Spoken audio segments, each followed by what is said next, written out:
اگر آپ زندگی میں کامیاب ہونا چاہتے ہیں نا تو اپنی زندگی پاکستانی رکشہ ڈرائیوروں کی طرح گزاریں، کیونکہ وہ جب رکشہ چلا رہے ہوتے ہیں نا ان کی نظر صرف سامنے ہوتی ہے، ان کو نہیں پرواہ کہ پیچھے کون آ رہا ہے۔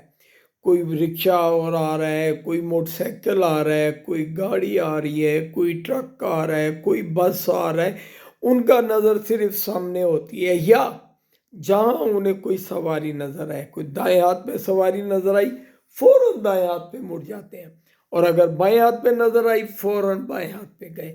ان کا ٹارگٹ وہی ہے، انہوں نے نہیں دیکھنا میرے پیچھے کون آ رہا ہے، کون گر رہا ہے، کس کا ایکسیڈنٹ ہو رہا ہے، کوئی ٹکر لگ رہی ہے، کوئی اس کی وجہ سے نیچے گرا ہے، کوئی مر گیا ہے، کوئی بے ہوش ہوا ہے، اللہ پاک معاف کرے۔ ان کا ٹارگٹ ایک ہی ہے۔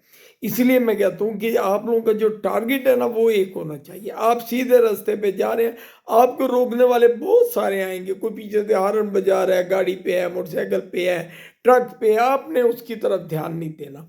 آپ نے اپنے مستقبل کو دیکھنا ہے، اس کی طرف چلنا ہے، جو آپ کے دل میں ٹارگٹ ہے وہ ٹارگٹ پورا کرنا ہے، اور انشاءاللہ تعالیٰ آپ ضرور کامیاب ہوں۔